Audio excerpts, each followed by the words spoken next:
Iguodala to Curry, back to Iguodala, up to the line, oh, blocked by James!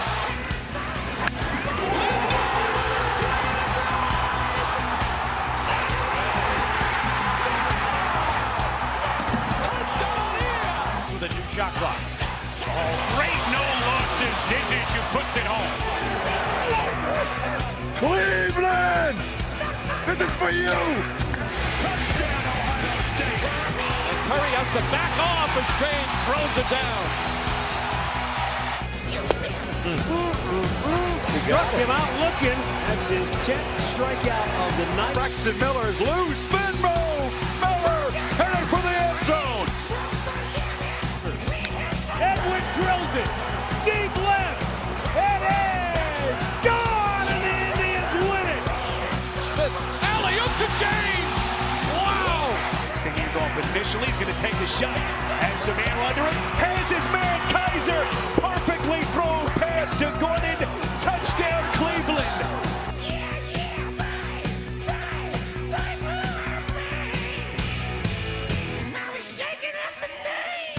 Welcome on into a brand new edition of the Real Sports Talk Show. And like always, I am your host, Paul Jacobek. And like always, my co-host, Kevin Rosser.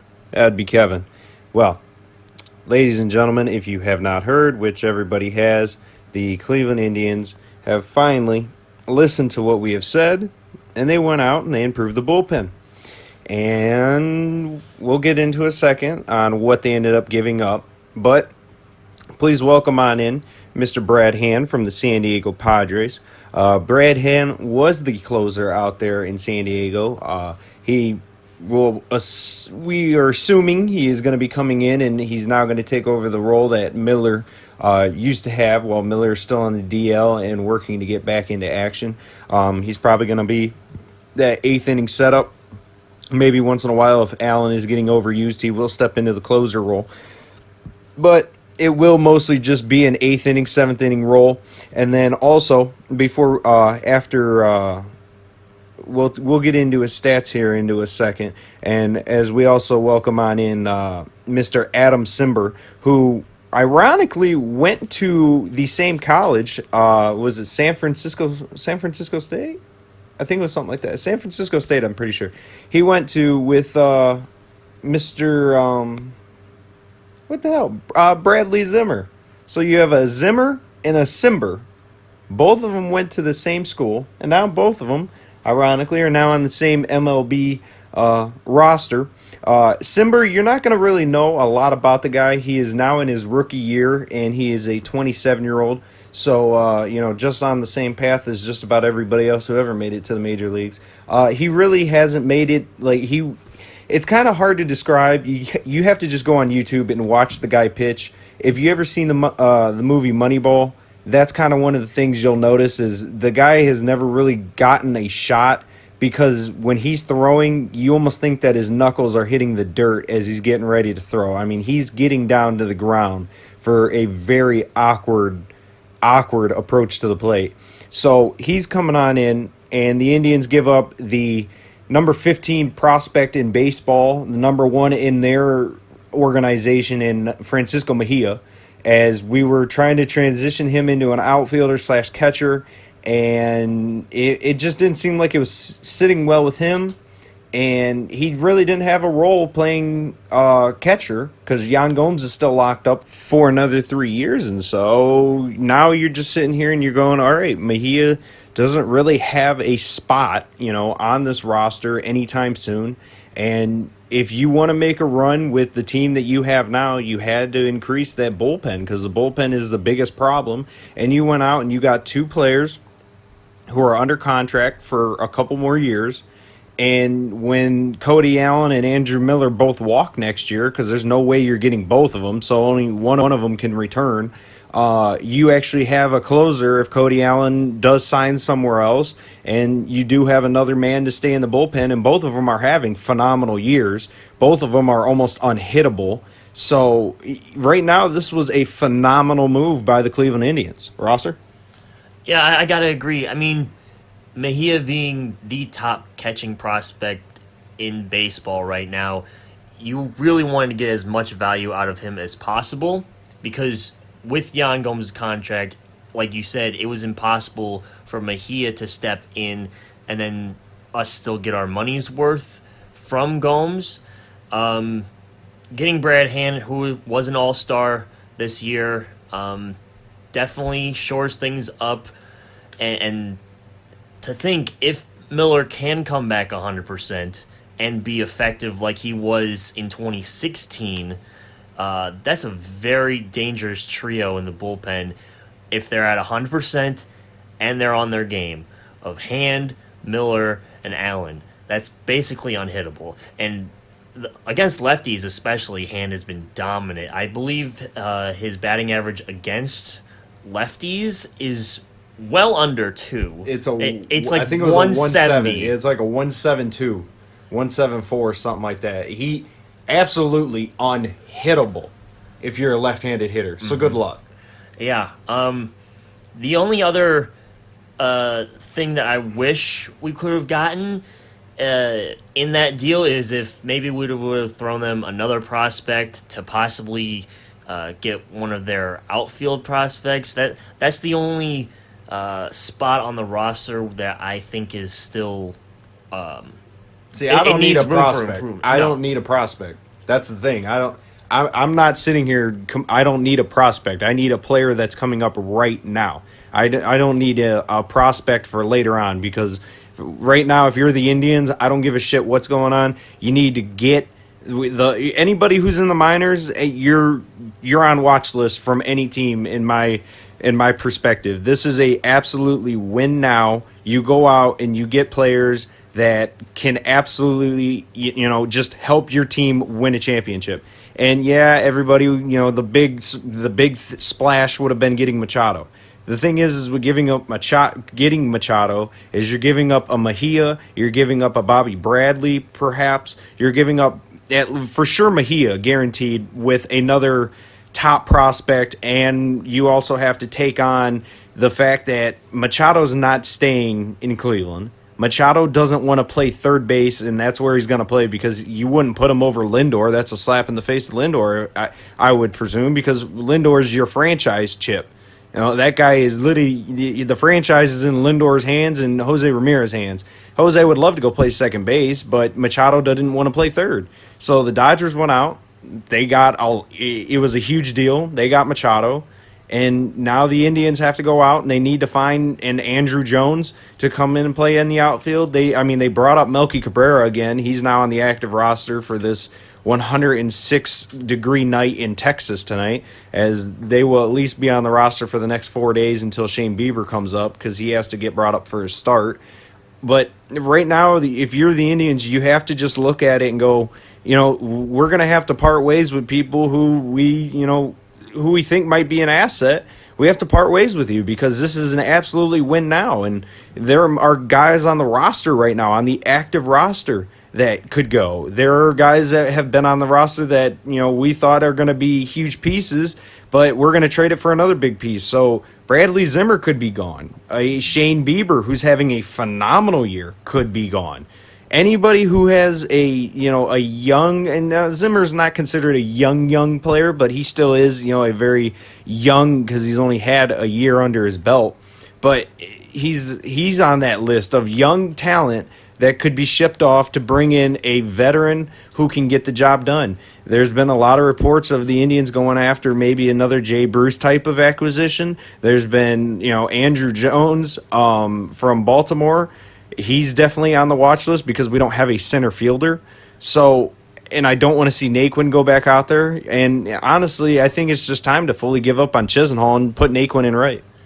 Yeah, it's funny that Brantley, again, all these things that Michael Brantley has done this year, we wouldn't think that his outfield spot would be the one that has been the most secure so far. But I would love to see a guy like Andrew Jones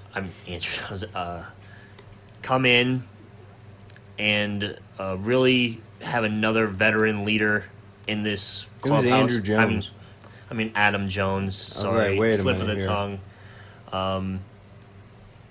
To have a veteran guy come in and who's going to be hungry for a championship. With how bad Baltimore has been the last couple of years, especially this year, he's going to come in very hungry, giving it everything that he's got for this city, for this team. I think a fresh, it's kind of, I mean, I've always played on bad baseball teams or football teams, whatever it is, and winning is not fun, and it really kills to show up at the ballpark if you're a Baltimore Oriole every day knowing that you only have 27 wins on the year, and the Indians could probably pull off 27 wins in a month, month and a half.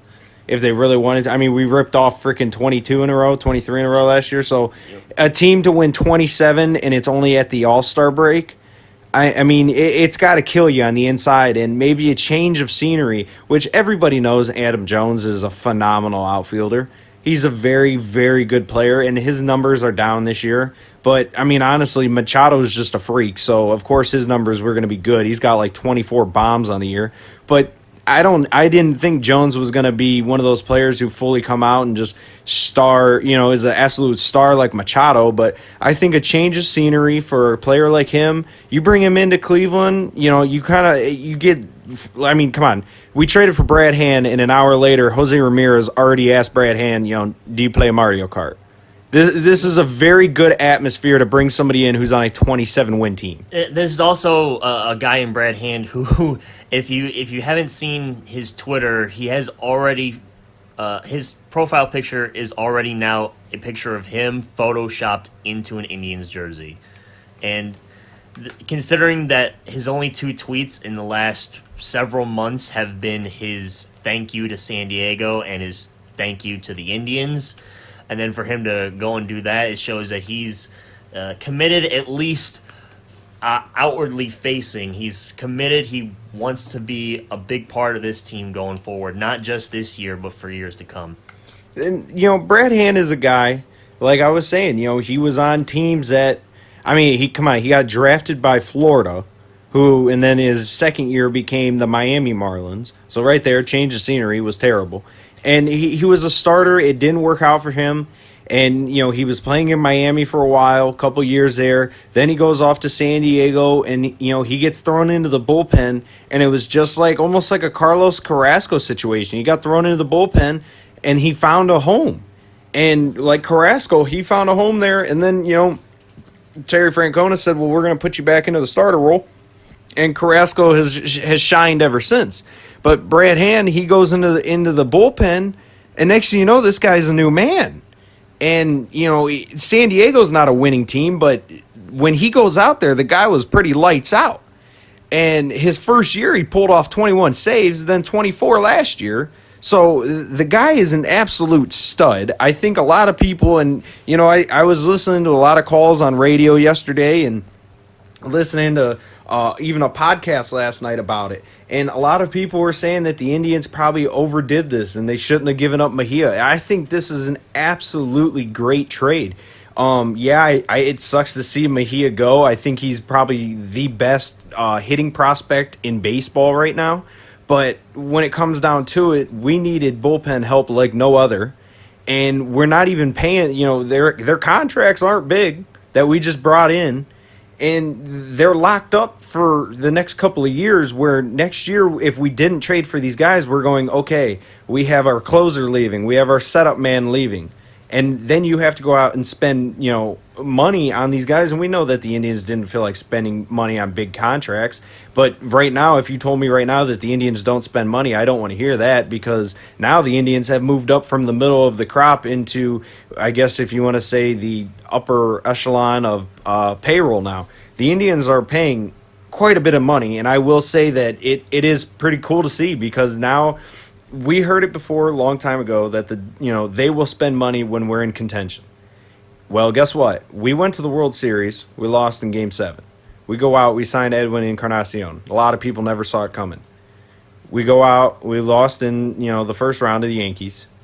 But we still made trades to try and get past the Yankees. We brought in Alonso, who has been a very good player this year for the Indians. A lot of RBIs. And now you're seeing, okay, we're all in on this because we just traded our top prospect. He is number 15 in the minor leagues right now as the 15th best player in all of baseball in the minor leagues. We traded him for 2 relievers.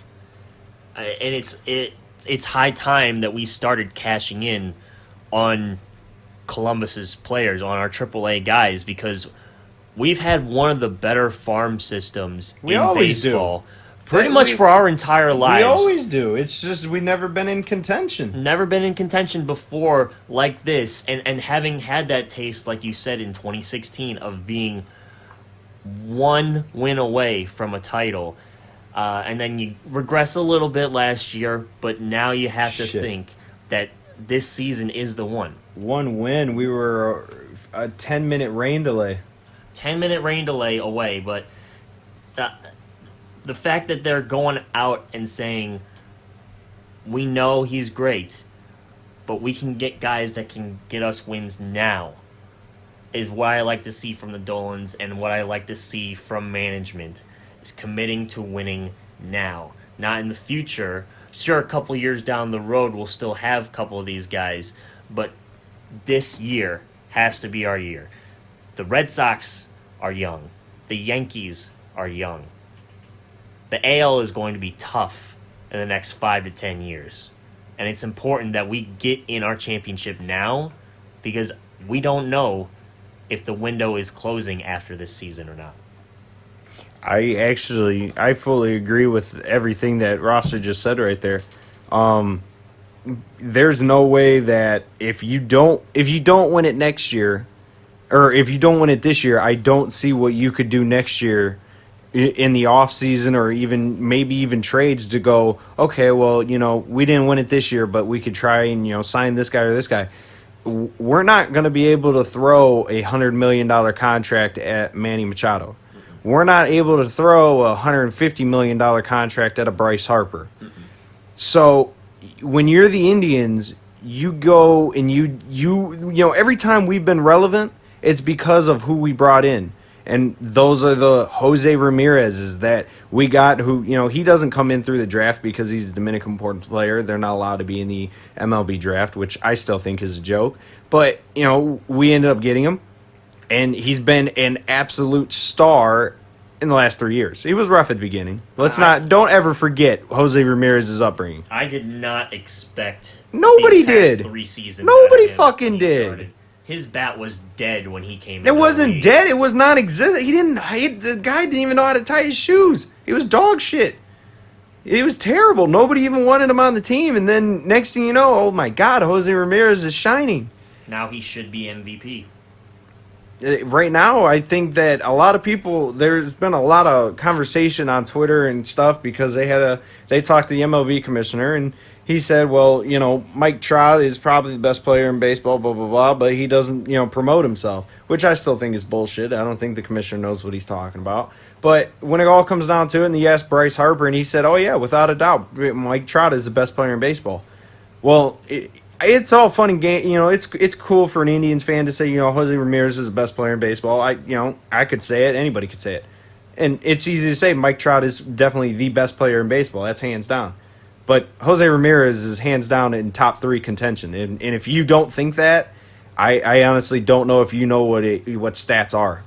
This guy is batting over 300 with 29 bombs and 70 RBIs at the All-Star break. And here's a quick one for you, Rosser. And if you can answer this question, I don't know if you got the notification. I read this little article yesterday about it. What was the last year, not in Indians history, this is in MLB history, that a player had 100 extra base hits in a season? Gosh, I am not sure about that. I'm a stats guy, and You have no idea? I'm drawing Dead a honest. blank. You have no idea. No idea. The last player, which I'll tell you right now, this is right now at the All-Star break. The Indians are about to start tonight in Arlington, and that's going to start off the second half of the year.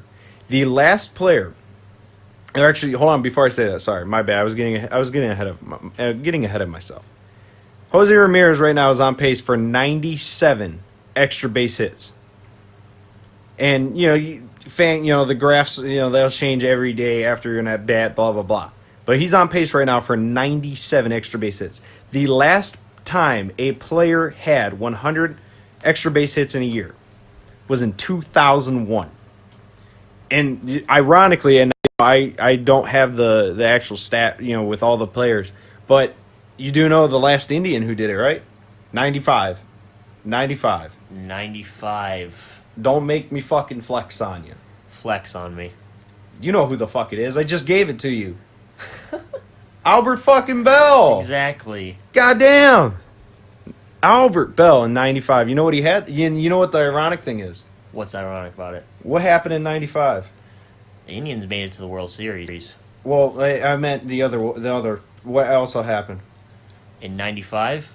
There's a little asterisk next to his name on that list. There's a reason why. There was called a strike. Yeah. So he actually did that. He had 103, if I remember right. He had 103 in only 143 games. Mm-hmm. So, how many games do you play now, Rosser? 162. How many games less did he have than Jose Ramirez or any of these other players? Around 20 if you played all of them. And this guy had 100 extra base hits in 20 less games. And he made that club. And just for Jose to be a part, and I'll tell you right now, I for sure remember Barry Bonds was on that list.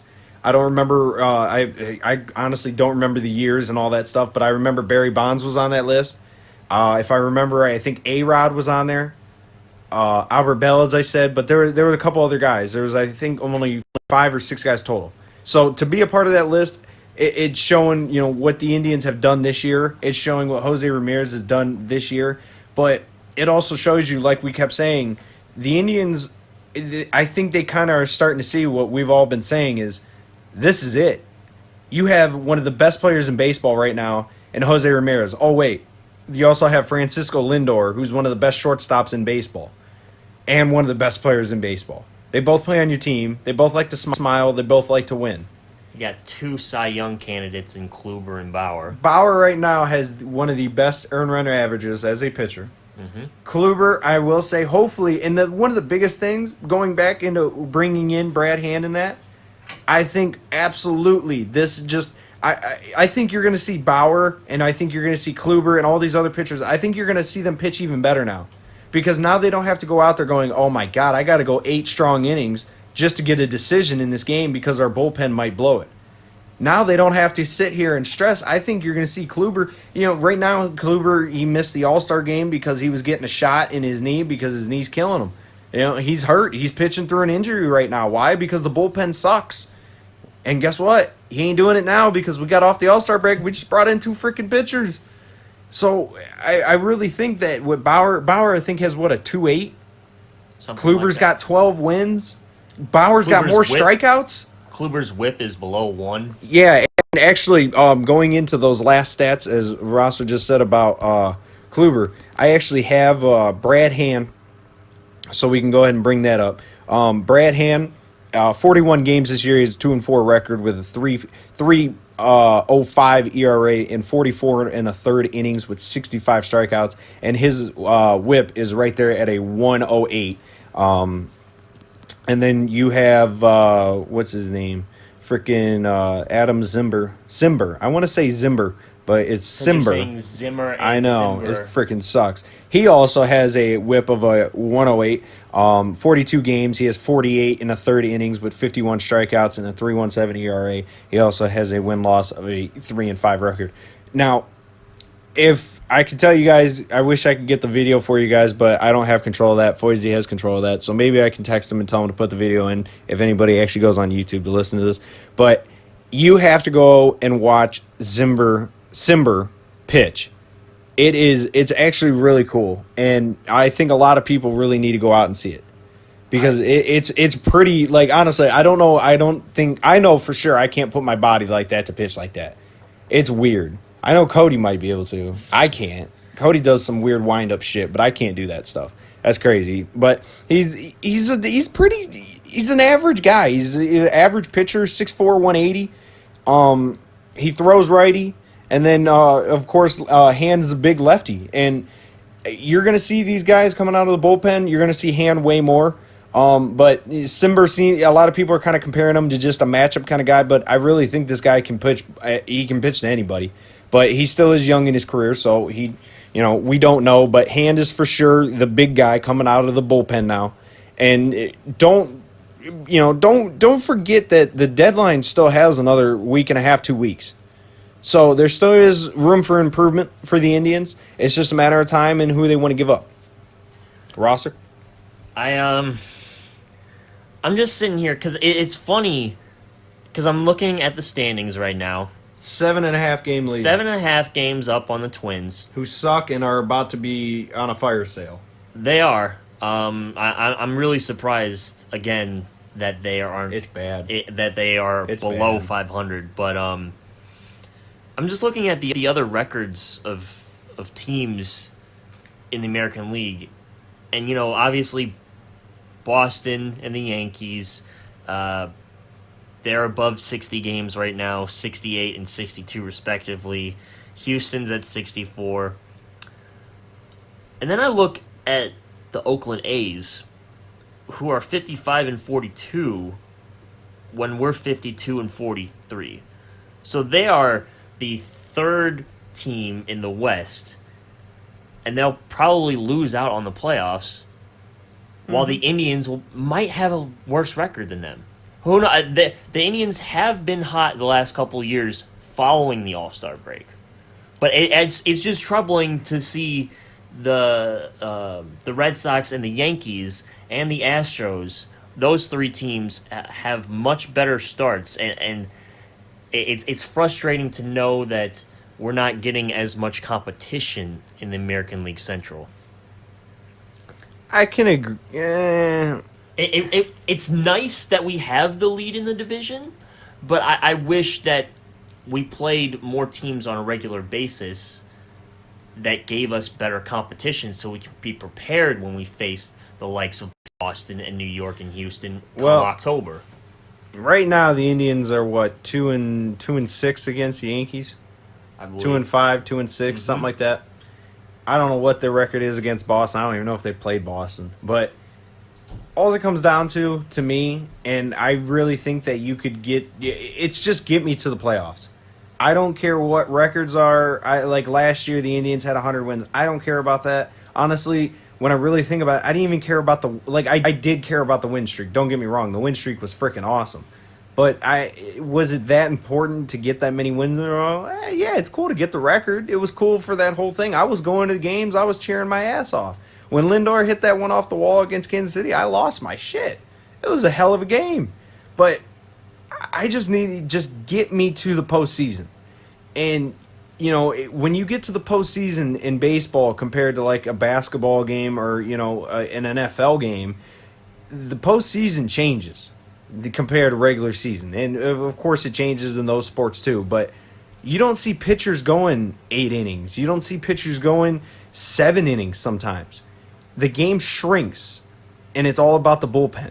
And if your bullpen isn't good in, October, you ain't going to last long. And right now the Indians, their biggest that's one of the main reasons why the Indians' biggest problem, why everybody's saying their biggest problem was the bullpen. A lot of the losses this year are chalked up to the bullpen. I can't count how many times the bullpen has blown the game for us. McAllister, Otero. And so, yeah, there's still, like I said, there's still room for improvement.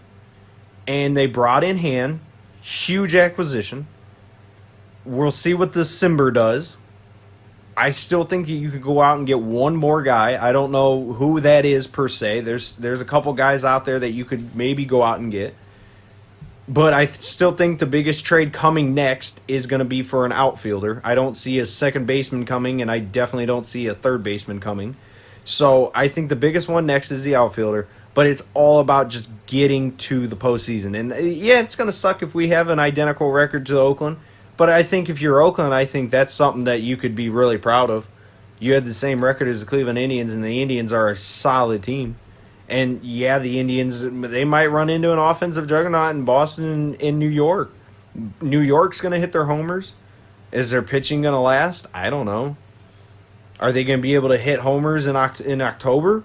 I think in New York, yeah. On the road, I don't know. I mean, New York's a kid's ballpark. I can go there and hit softballs out of there. That's not hard. Anytime you're going up against a reliever that can throw 100 miles per hour, you're always going to have a rough time. But the thing is, too, you can also go against a reliever. I mean, good luck hitting Brad Hand's slider. That's not That is happening. true. He does have a disgusting You're not slider. hitting that slider. So, I mean, that's the thing with baseball, too, is you have so many players that are just, you know, you don't want to say different, but they are. They're just so different. Aroldis Chapman throws 103. And like I just said, Brad Hand has a slider that is unhittable. Movement over speed.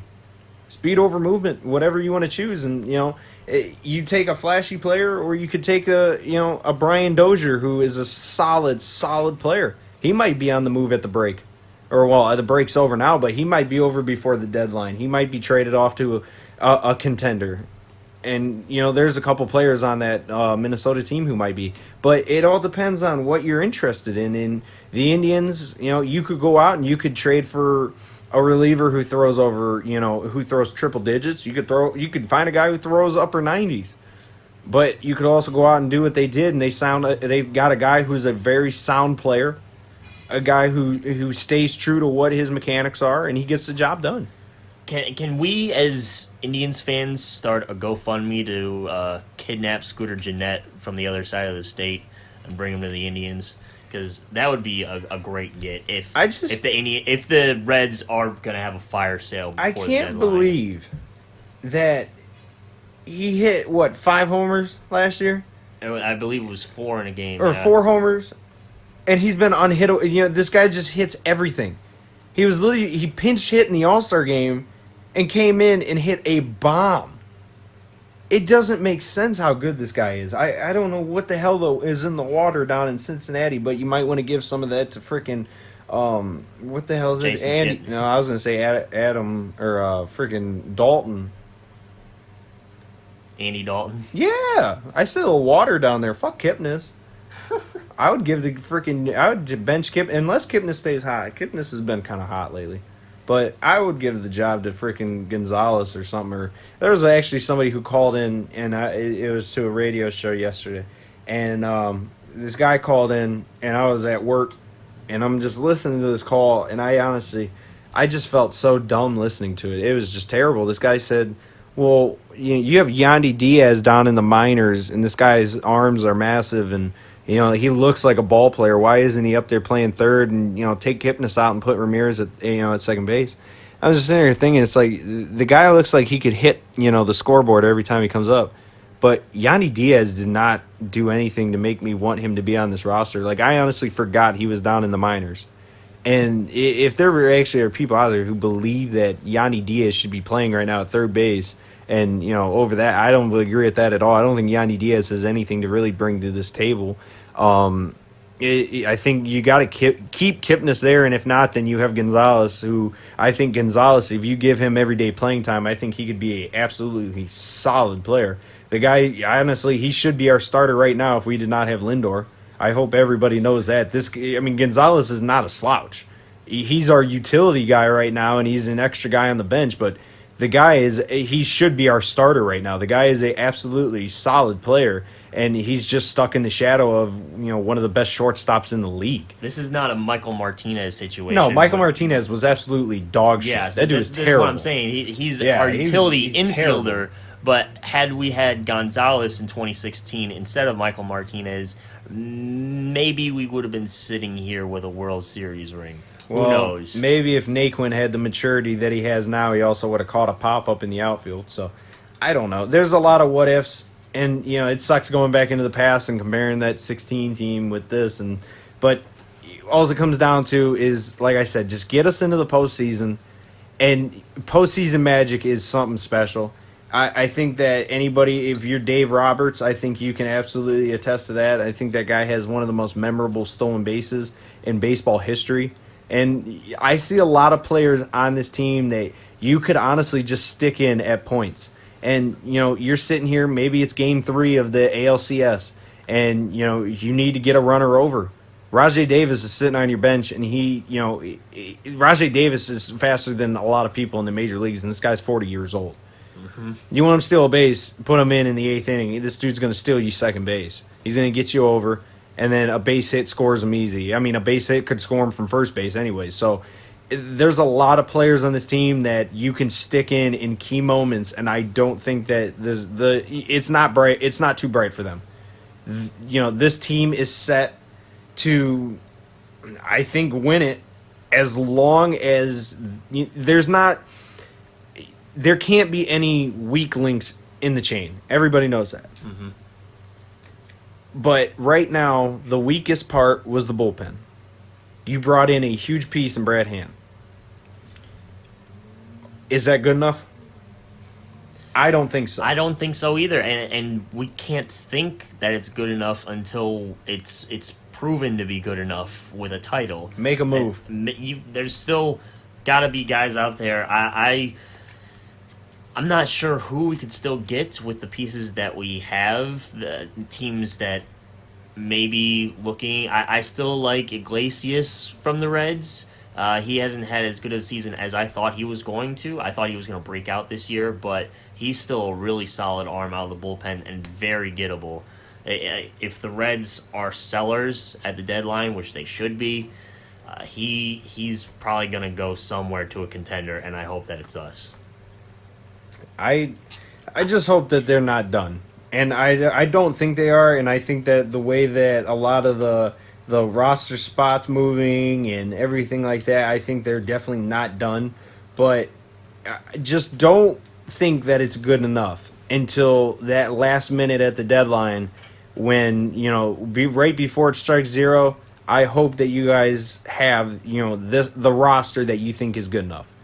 I don't know. Like, I really feel like the starting pitching should be good enough. And I don't want to say, like, I should be like, I doubt it. I just think that the starting pitching will get us through most of the games, and our hitting will be pretty. I mean, I just don't think that we're going to have any problems. I really don't. Until you get to the bullpen, and they've already made a big part in increasing the security in that bullpen. I think you're one move away from finishing off this team and making it a very sound team. So I don't know what's next. Rosser, do you know what's next? Certainly not. I just hope you go out and you get one more, and you get ready to put up that banner next year and it says world champions. Hopefully, but we still got a week and a half, 2 weeks before the deadline. There's going to be a lot of rumors flying around. A lot of people still think that the Indians need to make moves. We're definitely two of them. So hopefully we'll see something. Definitely check out the next edition of Rosser's Rant. Rosser, what's on next? What's the rant about? I can't even tell you about it. You're just going to have to listen to it. Well, there you go. You heard it from him first. You just got to listen to it. So any last words, Mr. Rosser? Go Tribe. That's it. That's all I got. And then hopefully come deadline, we'll get one more deal done. We'll come back and be even happier than we were about Brad Hand. Okay. Well, that was for Mr.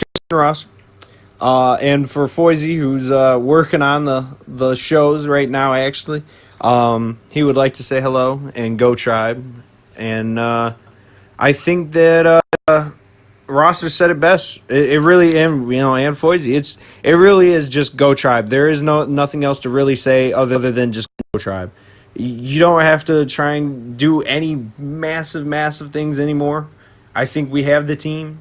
Go get it done. We'll see you in October, hopefully. No, I think we got October locked up. I just think it depends on how long. November. Yeah, November. There you go.